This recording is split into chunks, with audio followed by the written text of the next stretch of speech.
Assalamualaikum warahmatullahi wabarakatuh. Perkenalkan, nama saya Anastasia Kando. Jadi pada video ini saya akan menjelaskan materi mengenai akuntansi perpajakan. Nah, jadi di sini materi yang akan kita bahas ada 4 sub pokok. Yang pertama akuntansi, yang kedua perpajakan, yang ketiga pembukuan atau pencatatan bagi wajib pajak, dan yang terakhir akuntansi perpajakan. Materi pertama yang akan kita bahas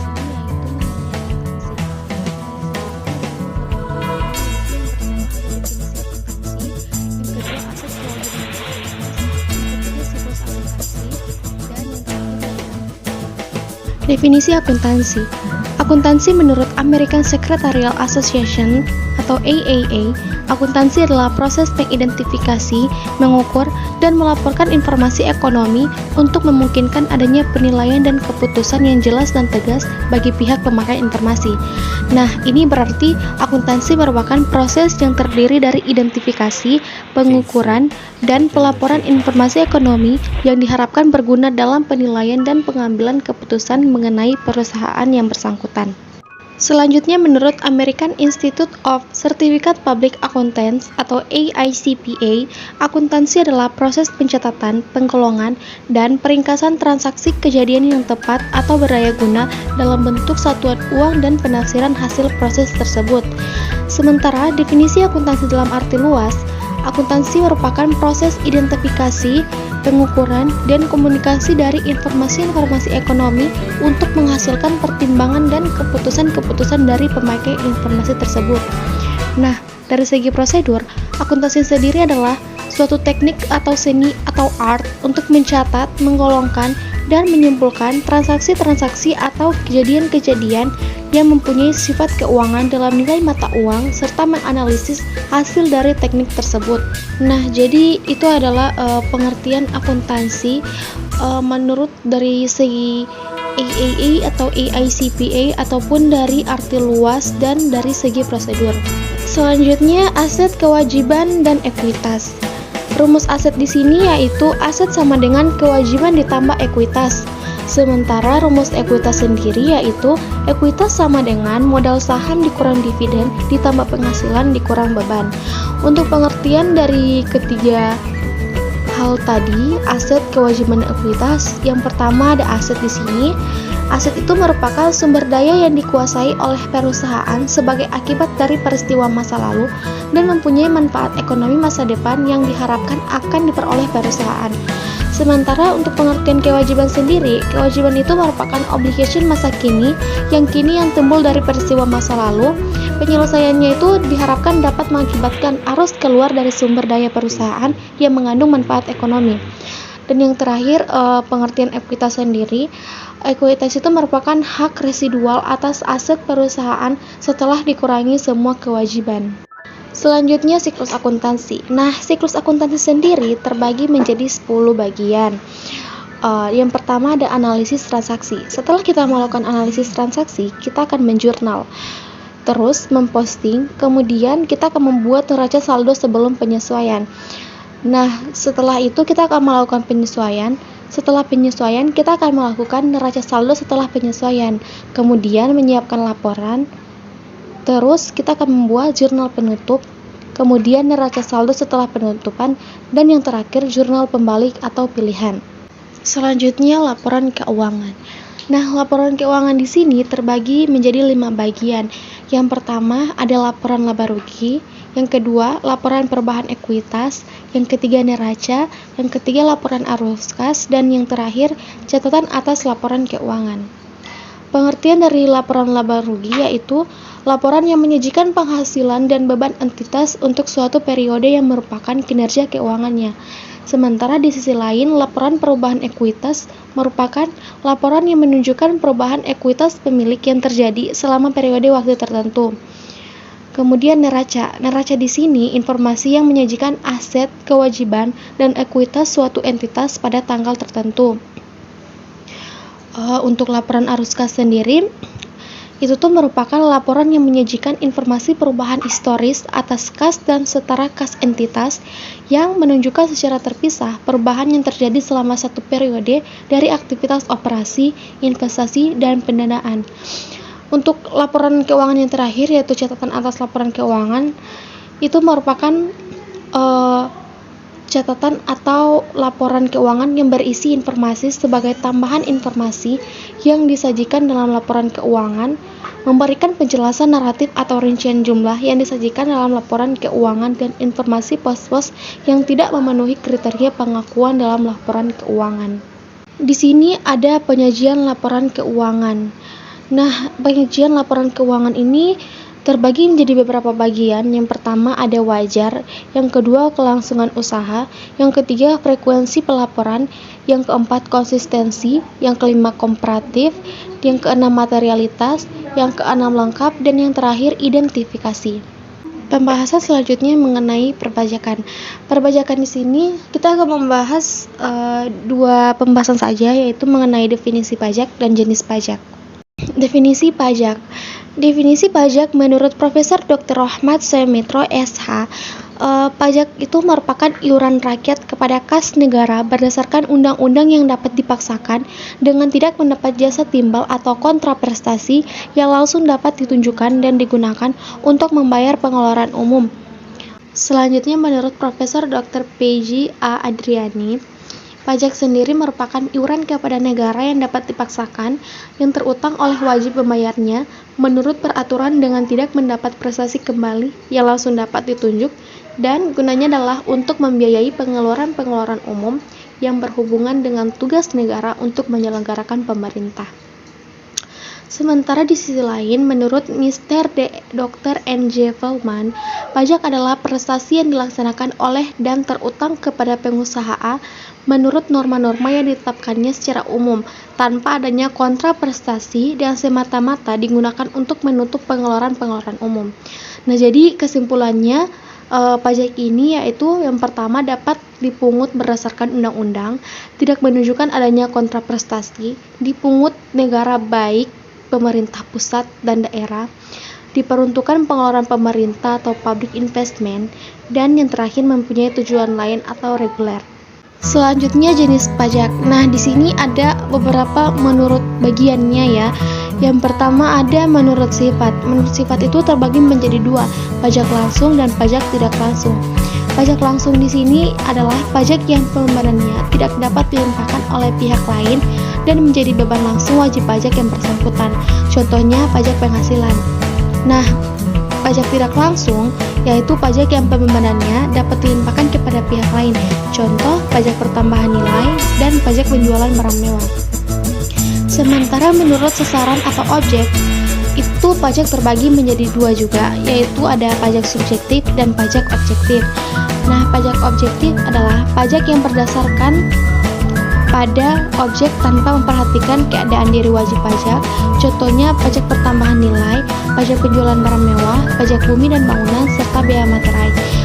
Untuk pajak subjektifnya yaitu pajak yang berdasarkan pada subjeknya yang dilanjutkan dengan mencari syarat objektifnya dalam arti memperhatikan keadaan diri wajib pajak. Contoh pajak penghasilan. Sementara menurut pemungutnya, pajak terbagi menjadi dua juga, pajak pusat dan pajak daerah. Pajak pusat di sini yaitu pajak yang dipungut oleh pemerintah dan digunakan untuk membiayai rumah tangga pemerintah pusat. Contohnya ada pajak penghasilan, pajak pertambahan nilai, pajak penjualan barang mewah, pajak bumi dan bangunan, serta bea materai. Untuk pajak daerah sendiri, pajak yang dipungut oleh pemerintah daerah dan digunakan untuk membiayai rumah tangga pemerintah daerah. Contohnya pajak reklame, pajak hiburan, pajak hotel dan restoran, serta pajak kendaraan bermotor. Materi atau pembahasan selanjutnya yaitu pembukuan atau pencatatan wajib pajak. Di sini ada pengertian pembukuan atau pencatatan, ada kewajiban pembukuan, juga kewajiban pencatatan. Nah, yang pertama pengertian pembukuan atau pencatatan. Pembukuan menurut Undang-Undang KUP Nomor 16 Tahun 2009 Pasal 1 Angka 29 itu merupakan proses pencatatan yang dilakukan secara teratur untuk mengumpulkan data dan informasi keuangan yang meliputi harta, kewajiban, modal, penghasilan, dan biaya, serta jumlah harga perolehan dan penyerahan barang atau jasa yang ditutup dengan menyusun laporan keuangan berupa neraca dan laporan laba rugi untuk periode tahun tersebut. Untuk pencatatan sendiri, menurut Undang-Undang KUP Nomor 16 Tahun 2009 Pasal 1 Angka 29, pencatatan merupakan pengumpulan data secara teratur tentang peredaran bruto dan atau penghasilan bruto sebagai dasar untuk menghitung jumlah pajak yang terutang. Di sini termasuk penghasilan yang bukan objek dan atau yang dikenakan pajak yang bersifat final. Selanjutnya wajib pajak. Nah, wajib pajak di sini ada orang pribadi yang melakukan kegiatan usaha atau pekerjaan bebas. Di situ dengan peredaran bruto dalam 1 tahun kurang dari 4,8 miliar, di mana akan melakukan pencatatan dan pembukuan. Sementara orang pribadi yang melakukan kegiatan usaha atau pekerjaan bebas sesuai Undang-Undang Perpajakan dapat menghitung penghasilan neto dengan menggunakan norma perhitungan penghasilan neto itu hanya melakukan pencatatan. Sementara di sisi lain orang pribadi yang tidak melakukan kegiatan usaha atau pekerjaan bebas juga hanya melakukan pencatatan. Selanjutnya kewajiban pembukuan. Nah, kewajiban pembukuan di sini dalam menyelenggarakan pembukuan ya.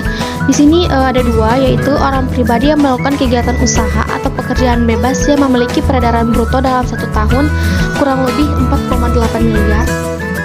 Kemudian pembukuan harus diselenggarakan dengan cara atau sistem yang lazim dipakai di Indonesia, misalnya berdasarkan standar akuntansi keuangan, kecuali peraturan perundang-undangan perpajakan menentukan lain.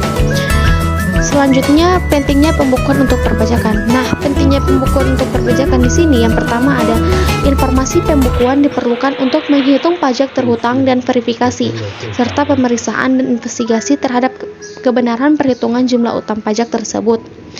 Kedua, mempermudah wajib pajak mengisi SPT.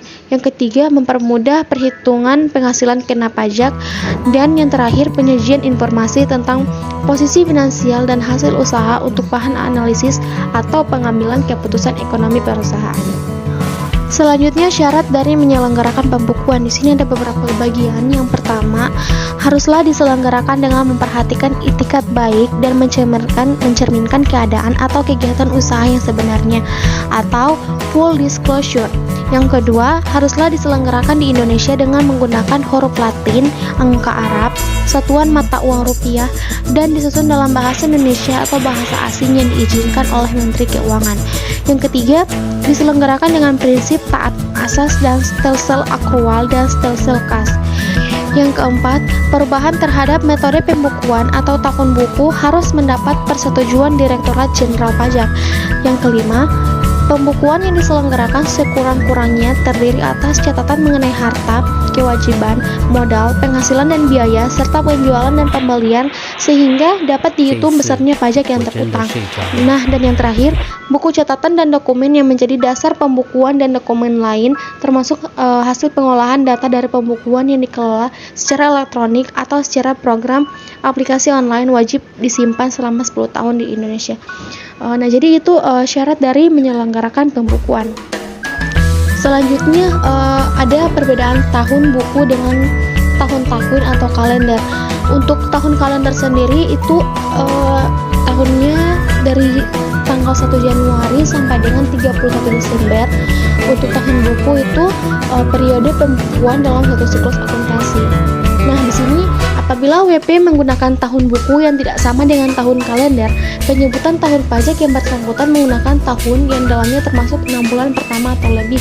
Contohnya tahun buku 1 Juli 2018 sampai dengan 30 Juni 2019 itu tahun pajak 2018. Nah, kemudian contoh yang kedua, tahun buku 1 Oktober 2018 sampai dengan 30 September 2019 itu tahun pajak 2019, seperti itu. Selanjutnya kewajiban pencatatan. Nah, kewajiban menyelenggarakan pencatatan sini ada dua. Yang pertama, orang pribadi yang melakukan kegiatan usaha atau pekerjaan bebas yang memiliki peredaran bruto dalam 1 tahun kurang lebih kurangnya itu 4,8 miliar. Nah, yang kedua, wajib pajak orang pribadi yang tidak melakukan kegiatan usaha atau pekerjaan bebas. Untuk syarat menyelenggarakan pencatatan ada 4 bagian. Kalau tadi di pembukuan itu ada 6, di sini pencatatan sendiri hanya 4. Jadi yang pertama ada harus diselenggarakan secara teratur dan mencerminkan keadaan yang sebenarnya dengan menggunakan huruf Latin, angka Arab, satuan mata uang rupiah, dan disusun dalam bahasa Indonesia. Yang kedua, dalam 1 tahun harus diselenggarakan secara kronologis. Yang ketiga, catatan dan dokumen yang menjadi dasar pencatatan harus disimpan di tempat tinggal, WP, atau tempat kegiatan usaha atau pekerjaan bebas dilakukan selama 10 tahun. Dan syarat yang terakhir yaitu harus dapat menggambarkan penghasilan bruto yang diterima. Materi selanjutnya yaitu akuntansi perpajakan. Nah, akuntansi perpajakan di sini ada 6, yaitu pendahuluan yang pertama. Yang kedua, peranan akuntansi dalam sejarah perpajakan di Indonesia. Yang ketiga, konsep dasar akuntansi perpajakan. Yang keempat, siklus akuntansi perpajakan. Yang kelima, akun-akun akuntansi perpajakan. Dan yang keenam, pentingnya akuntansi perpajakan. Untuk pendahuluan sendiri ada 5, yaitu akuntansi versus pajak, ada perbedaan orientasi pelaporan, ada perbandingan SPT tahunan PPh Badan Laporan Keuangan Komersial, ada ciri kualitatif laporan keuangan pajak, dan ada pengertian akuntansi perpajakan. Oke, materi yang pertama, akuntansi versus pajak. Akuntansi merupakan sistem informasi yang menghasilkan laporan kepada pihak-pihak yang berkepentingan mengenai aktivitas ekonomi dan kondisi perusahaan. Sementara untuk pajak sendiri yaitu iuran rakyat kepada kas negara berdasarkan undang-undang yang dapat dipaksakan atau yang tidak mendapat jasa timbal balik atau kita biasa sebut dengan kontraprestasi yang langsung dapat digunakan untuk membayar pengeluaran umum. Perbedaan orientasi pelaporan. Laporan keuangan akuntansi atau komersial disusun untuk kepentingan pemakai laporan berhubungan dengan kinerja perusahaan. Nah, pajak berkepentingan dengan satu atau beberapa unsur dalam laporan keuangan yang dilampirkan dalam surat pemberitahuan pajak terutang atau SPT meliputi laba tahun berjalan untuk perhitungan pajak penghasilan, kemudian distribusi laba untuk perhitungan pajak atas dividen, kemudian peredaran usaha untuk PPN atau PPNBM, kemudian yang terakhir pengeluaran untuk karyawan dan pembelian jasa lain untuk penghitungan potongan pajak penghasilan. Selanjutnya di sini ada perbandingan SPT tahunan PPh Badan Laporan Keuangan Komersial. Nah, jadi perbandingannya itu dilihat dari 6 aspek, yaitu ada aspek pengguna, sifat informasi, pedoman penyusunan, mata uang pelaporan, dasar pencatatan transaksi, batas waktu, penyampaian. Jadi di sini kita bisa lihat sendiri ya perbandingannya. Ada kita lihat dari 6 aspek. Untuk SPT tahunan PPh sendiri, kalau kita lihat dari aspek pengguna yaitu fiskus, juga sifatnya bersifat rahasia, pedoman penyusunannya, undang-undang perpajakan dan peraturan pelaksanaannya, mata uang pelaporannya itu wajib dalam rupiah dan mata uang atau US sepanjang memperoleh izin dari otoritas lain terkait. Untuk dasar penyatuan transaksi yaitu transaksi dicatat dan dilaporkan apabila memenuhi syarat dan ketentuan perpajakan. Transaksi dicatat dengan mengutamakan hakikat formal atau hukum daripada substansinya. Untuk batas waktu penyampaiannya yaitu disampaikan paling lambat 4 bulan setelah akhir tahun pajak dan dapat melakukan perpanjangan paling lama 2 bulan. Sementara untuk laporan keuangannya sendiri, kalau kita lihat dari aspek pengguna yaitu penggunanya itu berbagai pengguna atau multi-user. Sementara sifatnya dapat digunakan oleh umum, khususnya untuk laporan keuangan listed company. Dan pedoman penyusunannya, di sini laporan keuangan itu prinsip akuntansi yang berlaku umum atau PABU, yaitu PSAK, interpretasi PSAK, peraturan pemerintah untuk industri, IFRS, buletin teknis, pedoman atau praktek konvensional, hasil riset dan pendapat ahli. Sementara mata uang pelaporannya itu dapat menggunakan mata uang lain selain rupiah. Dan maksudnya jika laporan keuangan disajikan dengan mata uang selain mata uang fungsionalnya, laporan keuangan harus lebih dahulu dilakukan remen sur remen. Untuk dasar pencatatan transaksinya, transaksi dicatat dengan asas substance over form. Untuk batas waktu penyampaiannya berdasarkan pasal 66 ayat 1 Undang-Undang Nomor 40 Tahun 2007 itu batasnya perseroan terbatas. Maksudnya direksi menyampaikan laporan tahunan kepada RUPS setelah ditelaah oleh Dewan Komisaris dalam jangka waktu 6 bulan setelah tahun buku perseroan berakhir. Jadi itu perbandingan ya SPT tahun PPh Badan Laporan Keuangan Komersial dilihat dari 6 aspek. Selanjutnya, ciri kualitatif laporan keuangan pajak, yaitu di sini ada yang pertama, dapat dipahami oleh petugas atau pemeriksa pajak. Yang kedua, sensitivitas informasi bukan materialitas. Yang ketiga, laporan keuangan fiskal disajikan secara jujur dengan itikat baik. Substansi beban yang dapat diperankan dari penghasilan bruto adalah beban untuk mendapatkan, menagih, dan menerima penghasilan yang merupakan objek pajak yang dihitung dari penghasilan neto. Dan yang terakhir, yaitu dapat dibandingkan dengan periode sebelumnya, terutama untuk kompensasi kerugian, utang piutang antar periode, dan perbandingan pengakuan laba atau rugi yang menuntut konsistensi kebijakan akuntansi pajak. Jadi perubahan kebijakan akuntansi pajak dimungkinkan dengan persetujuan Direktur Jenderal Pajak dengan mengajukan permohonan dilengkapi alasan.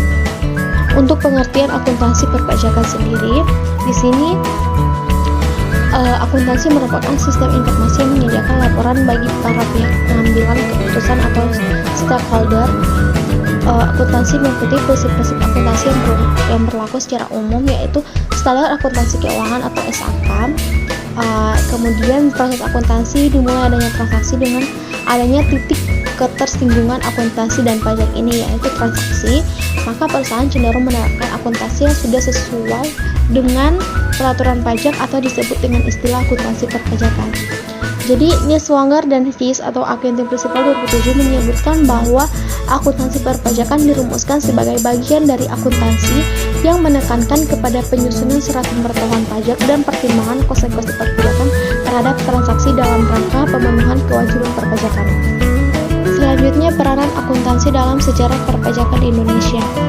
Di sini ada 4 masa, yaitu ada masa penjajahan Belanda, masa setelah merdeka pada tahun 1979, masa tahun dari 1979 sampai dengan 1983, dan juga masa tahun dari 1983 sampai dengan sekarang. Nah, di masa penjajahan Belanda kita dapat lihat yaitu pajak berfungsi sebagai pemasukan bagi keuangan penjajah, serta jumlah pajak tiar utang ditentukan dan sangat besar. Pada masa setelah merdeka atau pada tahun 1979, sistem pemungutan pajak dikenal MPS atau menghitung pajak sendiri dan MPOL atau menghitung pajak orang lain. Sementara pada masa tahun 1979 sampai dengan 1983, periode ini dikenal Paket 27 Maret 1979 dan KMK 108-KMK-1979. Untuk masa tahun 1983 sampai dengan sekarang, itu Undang-Undang Nomor 6 Tahun 1983, Undang-Undang Nomor 7 Tahun 1983, dan Undang-Undang Nomor 8 Tahun 1983. Selanjutnya, konsep dasar akuntansi perpajakan. Di sini ada pengukuran dalam mata uang, kedua ada kesatuan akuntansi, yang ketiga konsep kesinambungan, yang keempat konsep nilai historis, yang kelima periode akuntansi, yang keenam konsep taat asas, yang ketujuh konsep materialitas, yang kedelapan konsep konservatisme, yang kesembilan konsep realisasi, dan yang kesepuluh konsep mempertemukan biaya dan penghasilan. Selanjutnya, siklus akuntansi perpajakan. Siklus akuntansi perpajakan dimulai dari pertama bukti transaksi, setelah itu transaksi kena pajak dan transaksi tidak kena pajak, kemudian jurnal transaksi. Setelah jurnal transaksi ada buku besar, kemudian buku besar pembantu, selanjutnya ada neraca saldo, terus neraca lajur, jurnal penyesuaian, neraca saldo setelah penyesuaian, laporan keuangan, SPT pajak massa, rekonsiliasi fiskal, SPT pajak tahunan badan, jurnal penutup, neraca saldo setelah penutupan, jurnal penyesuaian kembali, dan yang terakhir neraca saldo awal periode. Khusus perusahaan mikro, kecil, dan menengah peredaran bruto kurang lebih 50 M. Penerapan yang pertama ada standar akuntansi keuangan entitas tanpa akuntabilitas publik SAK EPAP. Yang kedua, paket undang-undang perpajakan Undang-Undang 16/2009, Undang-Undang 36/2008, Undang-Undang 42/2009. Akun akuntansi perpajakan sendiri dilihat dari neraca, yaitu sisi aset dan sisi kewajiban. Sisi aset ini pajak dibayar di muka, PPh 22, PPh 23, PPh 24, PPh 25, dan PPh 28A bila ada, PPh atas pengalihan hak atas tanah dan bangunan, kemudian pajak masukan. sisi kewajibannya itu yaitu ada utang pajak, PPh 21, PPh 23, PPh 26, PPh 29, dan pajak keluaran. Untuk laporan laba rugi sendiri, kalau dilihat dari laporan laba rugi, ada beban pajak penghasilan di sebelah debit dan pajak bumi dan bangunan yang tidak diterbitkan dan biaya material dicatat sebagai biaya operasional sebelah kredit.